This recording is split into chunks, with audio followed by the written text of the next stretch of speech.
Yeah, bad for the glass. Oh, yes. Bad for glass.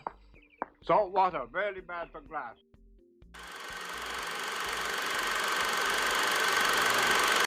Hello to all the classic people that are returning. I'm glad you're back. I want to welcome any new visitors. As a technical note, references and citations are listed for each show on the site at classicmovierev.com. Today on Classic Movie Rev, we are taking on neo-noir Chinatown 1974. Writing this movie up was like giving birth. Thought it was going to take forever. Before we get going, I want to shout out to Robert H. for recommending this and some other movies. Thanks for the email, Robert. Send me an email if you want to talk about movies. Don't forget to follow the links in the show notes or from the site to visit our store. We have some interesting designs for tees, stickers, masks, mugs, and pins. Chinatown 1974 is probably the greatest film of the neo-noir era. I have this film ranked number 1 on my list of essential neo-noir films. This movie won the Oscar for Best Writing, for Best Original Screenplay, Robert Towne. It was nominated for 10 more, including Best Picture, Best Actor, Best Actress, Best Director, and Best Cinematography. This movie has a pretty good 8.1 on imdb.com, and it does just as well on Rotten Tomatoes with 99% on the tomato meter and 93% audience approval. The great film critic Roger Ebert listed Chinatown 1974 on his list of great movies. He also said in a 4-star review dated February 6, 2000, quote, "Like most noir stories, Chinatown ends in a flurry of revelation. All is explained, relationships are redefined, and justice is done. Or not." Towne writes of his eventual conflict with Roman, the director, and enduring disappointment over the literal and ghostly bleak climax of the movie.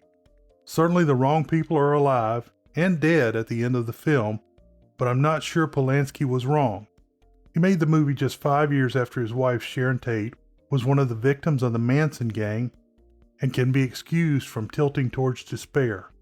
If the film had been made 10 years later, the studio might have insisted on an upbeat ending, but it was produced during a brief window when Robert Evans oversaw a series of Paramount's best films, including The Godfather. Unquote. New York Times film critic Vincent Canby said on June 21, 1974, quote, "When Robert Altman set out to make Chandler's The Long Goodbye, he had the good sense to turn it into a contemporary film that was as much a comment on the form as an evocation of it. Mr. Polanski and Mr. Towne have attempted nothing so witty and entertaining, being content instead to make a completely stylish, more or less 30-ish movie that continually makes me wish I was back seeing The Maltese Falcon or The Big Sleep. Others may not be as finicky. Among the good things in Chinatown are the performances by Mr. Nicholson, who wears an air of comic, lazy, very vulnerable sophistication that is this film's major contribution to the genre. Fay Wray is the widow of the film's first murder victim, a woman too beautiful to be either good or true, and John Huston, who plays a wealthy old tycoon whose down-home, sod-kicking manner can't quite disguise the sort of fantasticism displayed by Sidney Greenstreet in Mr. Huston's Maltese Falcon." Unquote. So, let's get going with the actors. Right, and I'm a Shakespearean actor. John Huston played the pervy Noah Cross. This great film director was first covered in Battle for the Planet of the Apes, 1973. Prolific and incredible actor James Hong played the butler to the Mulrays. This great actor was first covered in Go Tell the Spartans, 1978. Bruce Glover played Duffy, one of Jake's associates. Glover, the father of Crispin Glover, was first covered in Hard Times, 1975. Jack Nicholson plays hard-boiled private investigator J.J. Geddes. Nicholson was born in New Jersey in 1937. He graduated from Manasquan High School in Manasquan, New Jersey. After graduation, Nicholson moved to Los Angeles where his mother was living. He planned on being a screenwriter. He ended up working in the mailroom at the Hanna-Barbera cartoon division. His first movie was The Crybaby Killer, 1958. Nicholson was in The Little Shop of Horrors, 1960. He also tried directing and writing. One of his co-writing projects was for the movie Head, 1968, for the Monkees television band. The movie was supposed to be like A Hard Day's Night 1964, but it was a tripped-out madhouse that did more harm to the band than good, as no one understood the film. Nicholson showed his acting talents with films such as Easy Rider 1969, Five Easy Pieces 1970, The Last Detail 1973, Chinatown 1974, and One Flew Over the Cuckoo's Nest 1975. For this last role, he won a Best Actor Oscar. He broke into the 80s with Kubrick's The Shining 1980. Although nowhere near as good as the book, Nicholson was pretty scary. He continued with fairly good movies in the 80s, but they were 80s films with the big hair and parachute pants. These included Terms of Endearment 1983, for which he won a Best Actor Oscar. Other films include Reds 1981, Prizzi's Honor 1985, Broadcast News 1987, The Witches of Eastwick 1987, and Batman 1989. He starred in some excellent roles in the 90s, such as playing a psycho in A Few Good Men 1992, biopic Hoffa 1992, dual roles in the sci-fi comedy Mars Attacks 1996, and As Good as It Gets 1997. Nicholson won another Best Actor Oscar for this last role. Nicholson worked into the 2000s with films like About Schmidt 2002, Something's Gotta Give 2003, The Departed 2006, where he did a great job as a bad guy, and The Bucket List 2007. His last credit was in 2010. Faye Dunaway was in the role of Evelyn Mulray.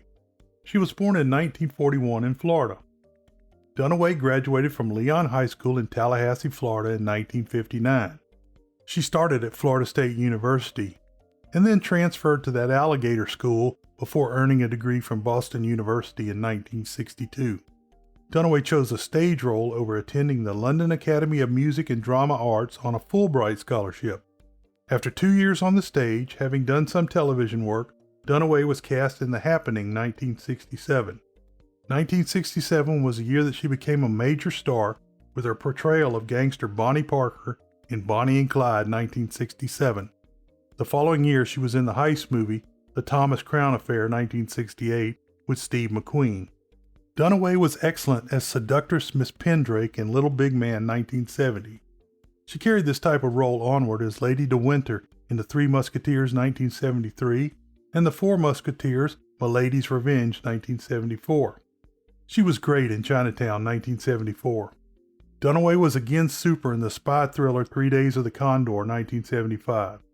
She did well in The Disappearance of Amy 1976 before another excellent performance in Network 1976. For this role she won a Best Actress Oscar on her third nomination. Dunaway did a couple of stinkers such as The Eyes of Laura Mars 1978, The Champ 1979, and The First Deadly Sin 1980. What apparently knocked her career back was Mommy Dearest 1981. She played Joan Crawford over the top, and the No More Coat Hangers line and the pancake makeup were harshly parodied. Dunaway left the U.S. for England. She would pop up in a film now and again such as The Wicked Lady 1983 or Supergirl 1984. Upon her return to the U.S. in 1987, she was in Barfly, The Handmaid's Tale 1990.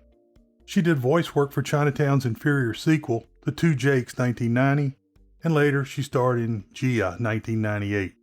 She became embroiled in a lawsuit with Andrew Lloyd Webber after he closed the stage production of Sunset Boulevard, claiming that Dunaway could not handle the singing. In 2017, while on stage to present the Best Picture Oscar, her co-presenter Warren Beatty was given the wrong envelope and they announced the wrong movie as the winner. It was totally not her fault, but she shared the blame anyway. She continues to act, now into her 70s, and plans on more stage work. Story. Let me explain. No, there is too much. Let me sum up. The year is 1937 in the city of Los Angeles. Private investigator Jake J.J. Geddes, Jack Nicholson, shows client Curly, Burt Young, pictures of Curly's wife having an affair. Curly doesn't take it well. After Curly leaves, Jake's secretary, Sophie, Nandu Hines, says that Mrs. Mulray, Diane Ladd, Walsh, Joe Mantell, and Duffy, Bruce Glover, are waiting to see him. Miss Mulray explains that her husband is having an affair. Walsh and Duffy are Jake's associates. Jake tries to talk Mrs. Mulray out of going forward with the investigation. Her husband Hollis, Darrell Swilling, is the chief engineer of the city water and power. Jake goes to a city water planning meeting. The issue is that Los Angeles is located between the ocean and a desert. There is not enough fresh water for the growing community. Mayor Bagby, Roy Roberts, is lobbying for an $8 million dam project called Alto Vallejo. Gentlemen, today you can walk out that door, turn right, hop a streetcar, and within 25 minutes end up smack in the Pacific Ocean. Now you can swim in it and you can fish in it, but you can't drink it, and you can't irrigate an orange grove with it. Now remember, we live next door to the ocean, but we also live on the edge of a desert. Los Angeles is a desert community. Beneath this building, beneath our streets, is a desert. And without water, the dust will rise up and cover us as though we never existed. Hollis Mulray explains that the soil beneath Alto Vallejo is too unstable for the dam project. An angry farmer, played by Rance Howard, father of director Ron Howard, runs a herd of sheep into the meeting to complain about the water being taken away from the valley to support the city. Later, Jake watches Hollis drive out to the dry riverbed and look at the ground. He consults some maps. Jake follows Hollis to an outlet that drains into the ocean. Hollis again checks the ground. Shortly after sunset, the pipe opens and sprays water. Hollis is still below. Jake returns to his car where he finds a Save Our City flyer urging him to vote yes on the ballot initiative. Jake opens his glove box and there are dozens of old pocket watches. He sets one of the watches and places it under the tire of Hollis's car. Back in the office, Jake examines the now smashed pocket watch and finds out that Hollis stayed at the drain all night. Walsh brings in some photos of Hollis arguing with Noah Cross, John Huston. Walsh says he only heard the words Apple Core. Duffy calls in and says he has located Hollis at Echo Park. Hollis is rowing a blonde woman in one of the boats. Jake photographs the pair. Jake follows them and gets a picture of them embracing in an apartment. The next day, the picture that Jake took at the apartment is on the front page of the newspaper. He is getting a shave and is accosted by another customer about the ethics of his work. Jake returns to his office and is excited to tell a joke he heard. Jake won't listen to his associates until the door opens and the real Mrs. Evelyn Mulray, Faye Dunaway, and her lawyer open the door. Jake finishes the dirty joke, not knowing he has visitors. Evelyn says she's going to sue Jake. Her lawyer serves Jake with some papers. Jake goes to see Mr. Mulray and blows by the secretary. She calls for help as Jake goes through Hollis's desk. Jake looks at some plans on the table. Yelburton, John Hillerman, comes to take Jake out of the office. Jake takes a stack of Yelburton's cards as he leaves. At the elevator, Jake finds out that the Water and Power Department has hired a tough guy, Mulvihill, Roy Jensen. Yelburton confirms that water is being taken from the farmers for the city. Jake goes to Hollis's mansion, and the door is answered by Evelyn's butler, James Hong. Jake watches a Japanese gardener fish some weeds out of an artificial pond. The man comments, "Bad for glass." Bad for glass. Yeah, sure. Bad for the glass. Jake sees something shiny in the pond, but he stops when Evelyn comes out. Jake apologizes and Evelyn says she will drop the lawsuit. Jake wants to talk to Hollis first so he can smoke out who set him up. Evelyn says Hollis usually walks at one of the reservoirs in the afternoon. Jake drives to a reservoir, but the police are guarding it. He uses one of Yelburton's cards to gain access.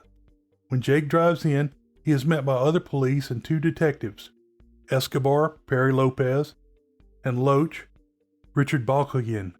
You butchered that. Escobar says he doesn't work in Chinatown anymore.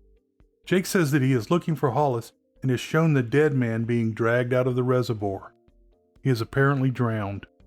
Evelyn identifies the body and Escobar asks if he may have been a suicide. They ask about her hiring Jake. She plays along. Neither knows the name or the location of Hollis's girlfriend. Jake takes Evelyn out to her car. She says she will send him a check so he will be officially hired. Jake meets with the mortician, Charles Knapp. They have the body of a man that's been living in one of the storm drains. The mortician says the man was drowned just like Hollis. Jake goes to the second drowning site and sees the young boy on a horse that was in the dry riverbed when Hollis visited earlier. The boy says that he told Hollis that the water comes every night in a different part of the river. That night, Jake returns to the reservoir and climbs the fence. As soon as he is over the fence, someone starts shooting at him. He jumps into a water course. Almost immediately, the race begins flowing with water, and Jake is almost drowned. Jake climbs over the fence, but is soon grabbed by Mulvihill and a man with a knife played by the director. Mulvihill punches Jake first, and the other man says Jake is a nosy fella before slitting his nose open with a switchblade. The man says next time he will take the whole nose. Jake looks like Tycho Brahe with his nose patched.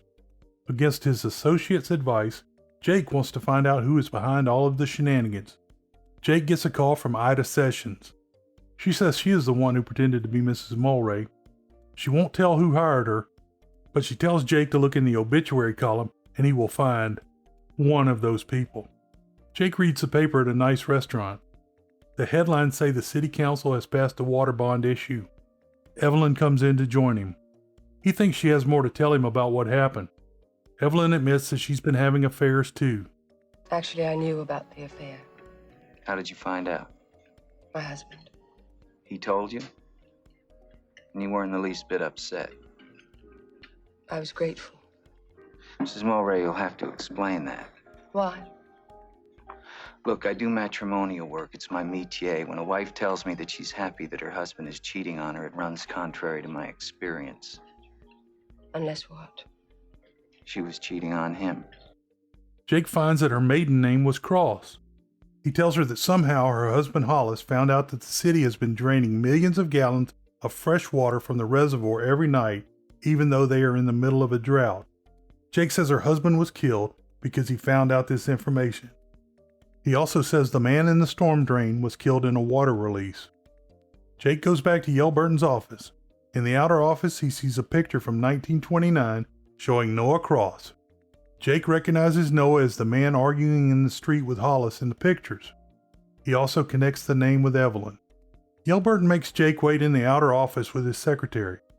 There are other pictures of Noah and Hollis. The secretary says that Hollis Mulray and Noah Cross own the water department. Hollis forced Noah to sell it to the city. Jake tells Yelburton that he thinks that Hollis was murdered. Jake accuses Yelburton of hiring Ira Sessions to help get Hollis out of the way so the dam could be built. He tells about the water dumping and Hollis's murder. Jake threatens to release the story to the press. Yelburton says there is runoff because they are providing free water to help orange growers north of town. Jake says he doesn't want to get Yelburton in trouble, but he wants to find the big guys behind the scam.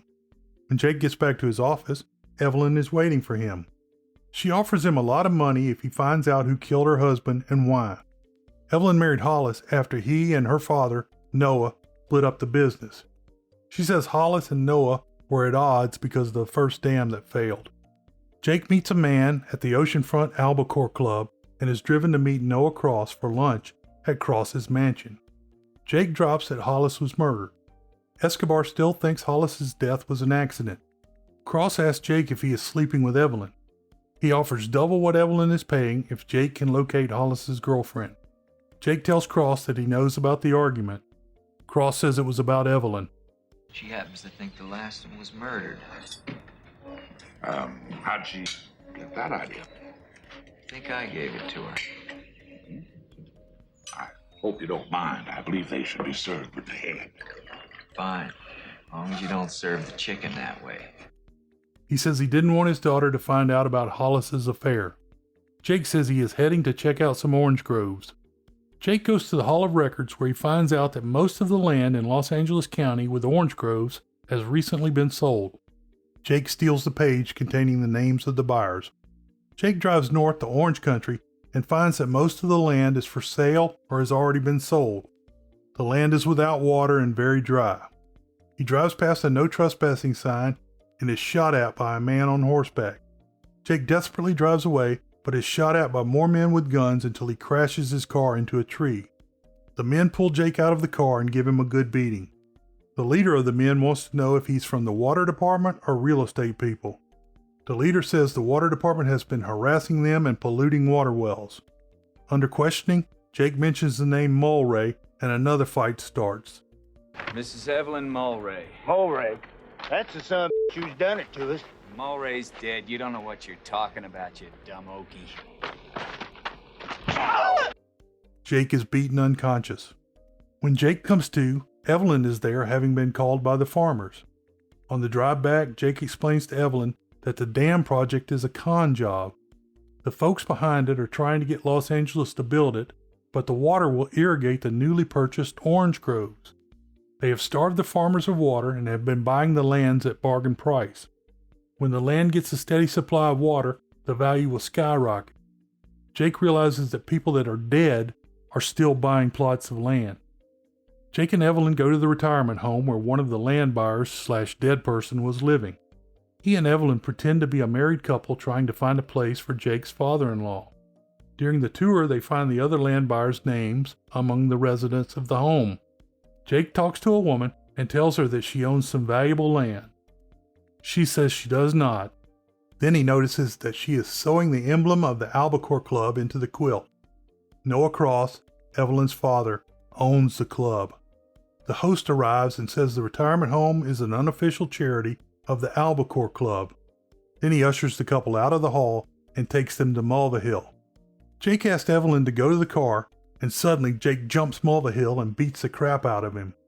It looks like Jake is going to get away when he sees the man that cut his nose and another coming towards him. Evelyn speeds past the thugs in her car, and Jake jumps inside. The thugs fire as the car flees. Evelyn is cool as a cucumber as she drives. They go back to her mansion. As they drink, Evelyn asks Jake about his work. Jake says he hasn't had a day like this since he worked for the district attorney in Chinatown. They go inside the bathroom to treat his nose. Suddenly, they get all kissy face and make love. Afterwards, in the bed, Jake, under pressure, finishes his story. He said he liked his work until he did something that resulted in a woman being hurt. The phone rings and Evelyn has an odd conversation and says she has to go away for a bit. She asks that he trust her until she returns. Before Evelyn leaves, she tells Jake that the Albacore Club belongs to her father. Jake already knows, and Evelyn gets squirrely when she learns that Jake and her father have met. Jake tells that Noah is looking for Hollis's girlfriend. Evelyn says it's possible that her father may be behind the murders and the land conspiracy. When Evelyn is in the shower, Jake breaks one of her taillights so he can easily follow her using Hollis's car. Evelyn arrives at a moderate bungalow and is let inside by the butler from the mansion. Jake peeks in the window and sees the two talking. In another room, Hollis's former girlfriend is hysterically crying. Evelyn gives her some pills. Jake is waiting in Evelyn's car when she gets outside. He believes that Evelyn is holding her dead husband's former girlfriend as a prisoner. Evelyn says the woman is upset because she just found out about Hollis's death. She then says the woman is her younger sister. Evelyn won't tell why the former girlfriend is crying hysterically. She has allowed her husband to have an affair with her sister to make him happy. Evelyn still wants Jake to come back with her. Back at his place, Jake gets a call from Detective Loach. Loach tells him that Ida Sessions wants to see him. After Jake hangs up, Loach calls him with an address. The sun has risen by the time Jake arrives at the location. When Jake arrives, the door is open and he goes inside. He finds Ida dead on the kitchen floor. Loach and Escobar are hiding in the bathroom.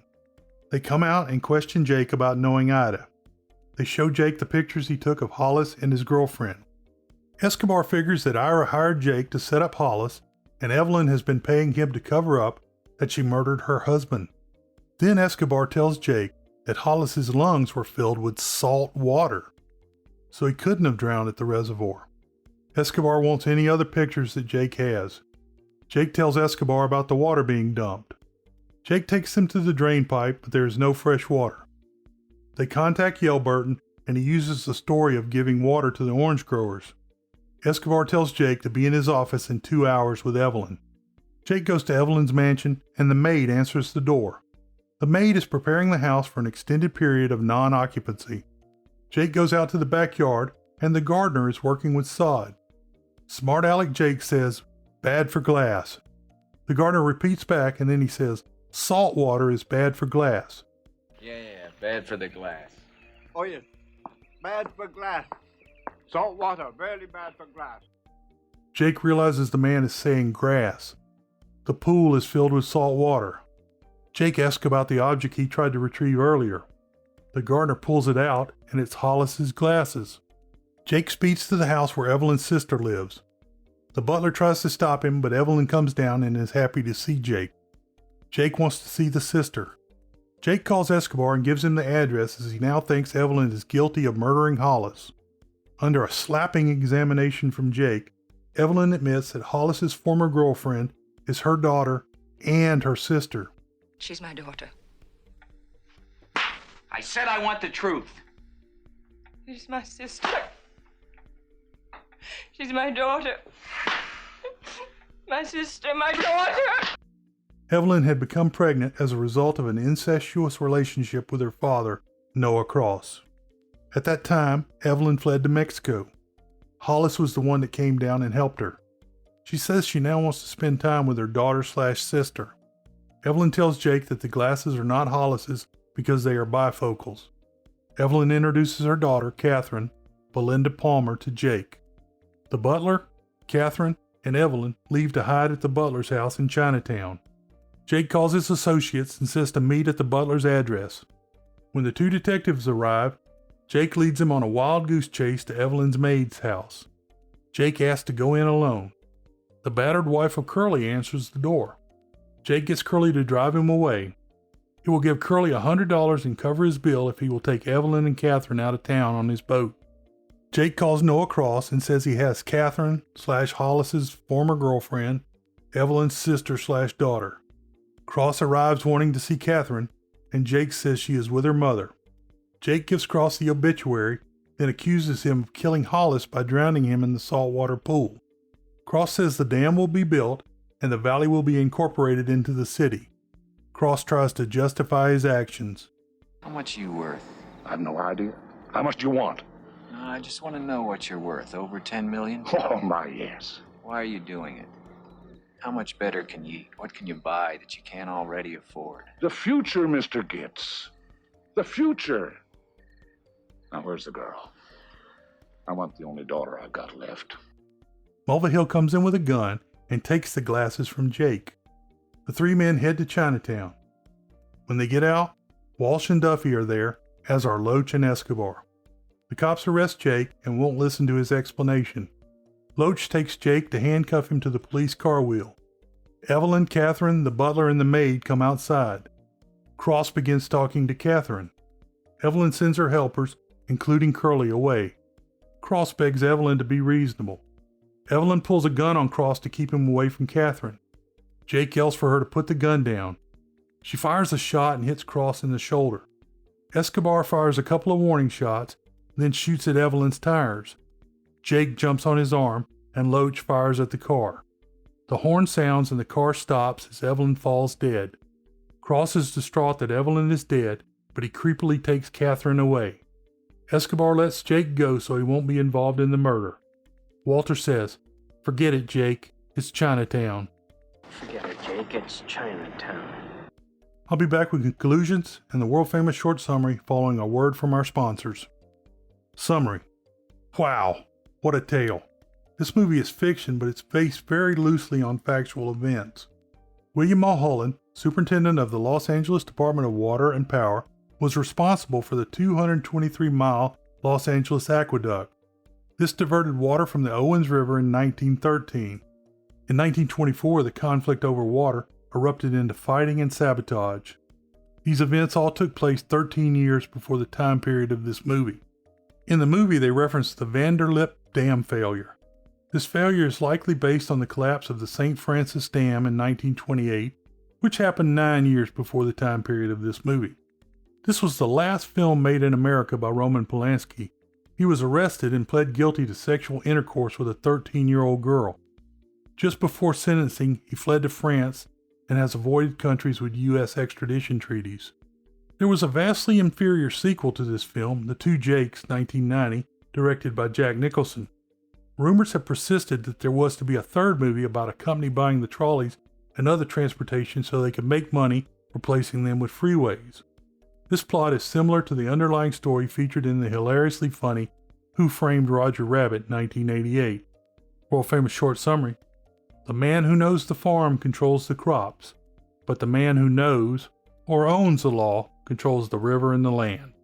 Hope you enjoyed today's show. You can find connections to social media and email on the site at classicmovierev.com or in the podcast show notes. Don't forget to follow the links in the show notes or from the site to visit our store. We have lots of noir designs. If you enjoyed the show, go ahead and hit the subscribe button. If you're already subscribed, you can tell a friend, a colleague, or a family member about the show, or leave a review where you get your podcast. It really helps the show get found. If you want to comment, suggest a movie, or help out, contact me by email at jec@classicmovierev.com. Beware the Moors.